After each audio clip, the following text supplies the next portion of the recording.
আচ্ছা আপনাকে দ্বিতীয়বার আপনাকে পাওয়া যায় না, আপনি তো তারকা অনেক মানুষ, এই জন্য দ্বিতীয়বার আপনাকে পেয়েছি।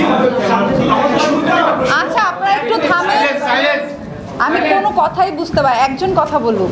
হ্যাঁ, আপনি তো ব্যস্ত মানুষ এবং আপনাকে আমরা পেয়েছি, নানা কিছু সবসময় ঘটে সামাজিক যোগাযোগ মাধ্যমে, অনেক যুক্তি থাকে, উত্তর থাকে, প্রতি উত্তর থাকে, সেগুলো আমরা জানবো। যদি কোনো প্রশ্ন আপনার মনে হয় যে আপনার সঙ্গে যাচ্ছে না, উত্তর দিবেন না, সেটা আমাকে বলে আমি চাইবো যেটা আমার রিলেটেড, আমার কোশ্চেন, আমার কাজ, এই যে যেমন আজকের প্রোগ্রাম, এগুলো রিলেটেড থাকলে বেটার। এর বাইরে আপনারা মানে কোশ্চেন আমাকে করবেন। আচ্ছা আচ্ছা, ওকে। আজকে বায়োজনের সাথে অ্যাজ এ ব্র্যান্ড অ্যাম্বাসেডর আমি যুক্ত হয়েছি এবং আজকের পর থেকে আপনারা নর্মালি সবসময় দেখবেন আমার কাজ তাদের সাথে, এবং এর আগেও আসলে আমি কাজ করেছি কিন্তু অফিসিয়ালি না। সো আজকে থেকে অফিসিয়ালি চুক্তিবদ্ধ হয়েছি। এবং বায়োজিন সম্পর্কে আপনারা সবাই জানেন, বায়োজিন অনেকদিন ধরেই কাজ করে যাচ্ছে এবং নারীর ক্ষমতায়নে তারা কাজ করছে, এবং এখানে যে স্কিন কেয়ারের যে বিষয়গুলো আছে এটা খুবই ভালো। এবং আমি বায়োজিনের সাথে অনেক দিন ধরে আছি এবং তাদের ক্রিমগুলো আসলে আমি অনেক দিন ধরে ইউজ করছি, রেজাল্ট খুব ভালো। তো যার কারণে আমার কাছে মনে হয়েছে এরকম একটা ব্র্যান্ডের সাথে যদি যুক্ত হই, ডেফিনেটলি এটা আমার জন্য অনেক বড় বিষয়। সো আজকের পর থেকে কাজ হবে এবং আপনার সামনে অনেক বিজ্ঞাপন দেখতে পারবেন এবং তাদের বিভিন্ন রকম প্রমোশনে আমি থাকবো। এই তো দোয়া করবেন সবাই। ওকে, একটা ব্র্যান্ড অ্যাম্বাসেডর যখন হয় তখন সামাজিক অনেক চুক্তি থাকে, যে সামাজিক কাজকর্মের ভেতরে থাকে, নানা কিছু থাকে। আপনি বায়োজিনের সঙ্গে কোন কোন ক্ষেত্রে কাজ করবেন এবং সামাজিক কাজ এখানে আছে কিনা সেটা একটু জানাবেন আমাদের। হ্যাঁ, আমি তো শুরুতেই বলেছি যে ওনারা নারীর ক্ষমতায়নে কাজ করে।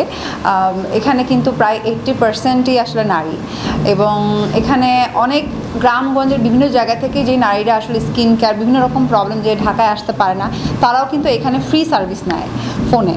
সো এই জিনিসগুলো কিন্তু দেওয়া হচ্ছে নারীদের জন্য, কারণ সেম জিনিস যেটা বললাম যে নারীর ক্ষমতায়নে আমরা কাজ করছি, নারীদের জন্য আমরা কাজ করছি। তো সেখান থেকে এই আপনার সাথে চুক্তি কয় বছরের? এক সেকেন্ড। আপনার সাথে চুক্তি কয় বছরের? আমার সাথে এখন 1 বছরের। আচ্ছা আপু, আরেকটা প্রশ্ন জিজ্ঞেস করে, আপনি উত্তর দিতে না জানলে না দিবেন, আর সেটা আপনার বিষয়। এই বায়োজিনের সঙ্গে ইন্টারেস্টিং একটা ব্যাপার আছে। 21 জানুয়ারি যখন এখানে তাদের উদ্বোধন করা হয়েছিল তখন পরিমণি এবং রাজ এসেছিলেন এবং সেখানে একটা সংঘর্ষ হয়েছিল নিচে। এই টপিক না, নেক্সট সেখানে আপনাকে নানা ধরনের কথা বলেছেন নিচে। আচ্ছা, অন্তর্জালের বিষয় যদি বলি, আপনি বলেন।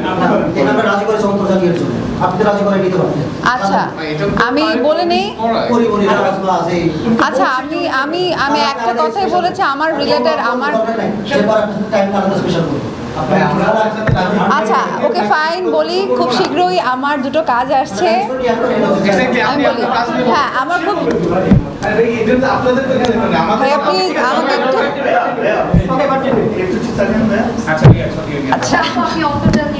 আচ্ছা ভাইয়া, সেটা হচ্ছে আমার খুব শীঘ্রই মানে রোজ কোরবানি ঈদে আমার দুটো কাজ আসছে। একটা হচ্ছে অন্তর্জাল, যেটা হলে রিলিজ হবে, এবং আরেকটা আসছে হইচইতে ওয়েব সিরিজ মিশন হান্ডাউন। সো অলরেডি আপনারা এগুলোর পোস্টার দেখেছেন, বিভিন্ন রকম প্রমোশন কাজ শুরু হয়েছে। তো এই সবার আগ্রহ যে এই ছবিটা এবং আমার সিরিজটা নিয়ে আশা করি খুব ভালো হবে।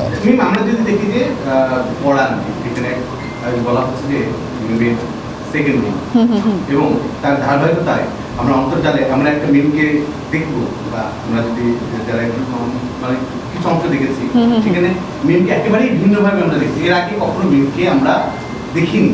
এই যে নতুন মিন সম্পর্কে আমি সবসময় চ্যালেঞ্জ নিতে পছন্দ করি, তো আমার ক্যারেক্টারগুলো ওই ধরনের হয়।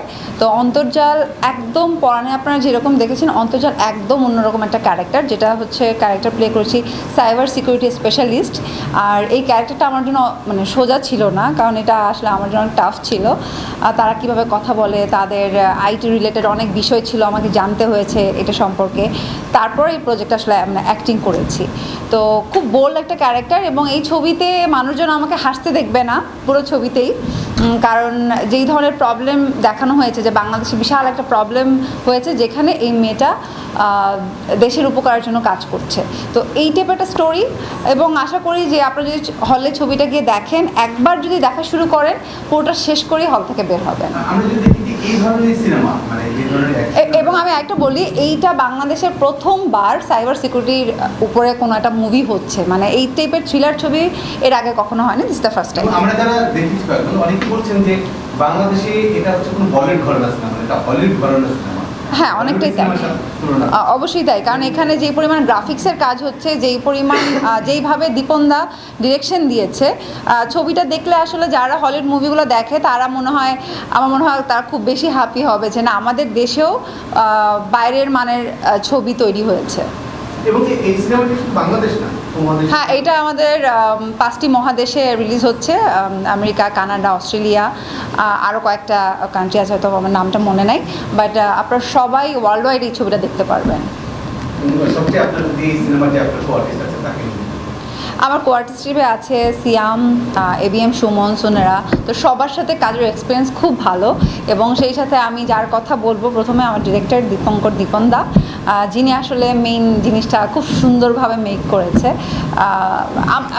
মোট কথা পুরো টিমটা খুব ভালো ছিল এবং প্রজেক্ট খুব ভালো হয়েছে, ইনশাল্লাহ সবাই পছন্দ করবেন। যেমন বলছে যে আমরা নতুনভাবে আবিষ্কার করেছি মিমকে পড়ানোর মাধ্যমে, অনেকেই বলছেন যে এই সিনেমার মাধ্যমে, সিনেমার যে পরিচালক দীপঙ্কর জীবন আছে, তার যে ঢাকার কাজ আছে, অপারেশন সুন্দরবন আছে, এগুলো যে নতুনভাবে এক ডিরেক্টরকে আমরা আবিষ্কার করতে পারি। এটা তো এখন বলতে পারতেছি না ভাইয়া, এটা দর্শক।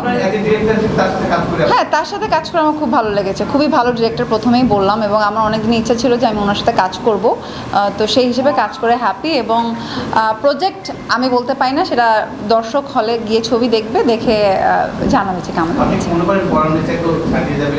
এটা আসলে আমি তো আর্টিস্ট, আমি বলতে পারি না এটা, বাট ভালো যাবে। Thank you. ওটিটিতে মানে সিনেমা থেকে ওটিটিতে কাজের এক্সপেরিয়েন্স মিশন হান্ডাউন তো হইচইতে রিলিজ হবে, তো ওইটার স্টোরিটাও একদমই অন্যরকম, এবং ওইটার এক্সপিরিয়েন্সও ভালো, একদম ভিন্ন রকম একটা স্টোরি। অলরেডি আপনারা সবাই জানেন যে একটা মেয়ে গ্রাম থেকে মানে মফস্বল থেকে এসছে তার হাজব্যান্ডকে খোঁজার, সো এইটা অ্যাকচুয়ালি মেইন প্লট। তো আশা করি এটা ভালো লাগবে এবং অবশ্যই আপনারা দেখবেন, দেখে জানাবেন। Thank you.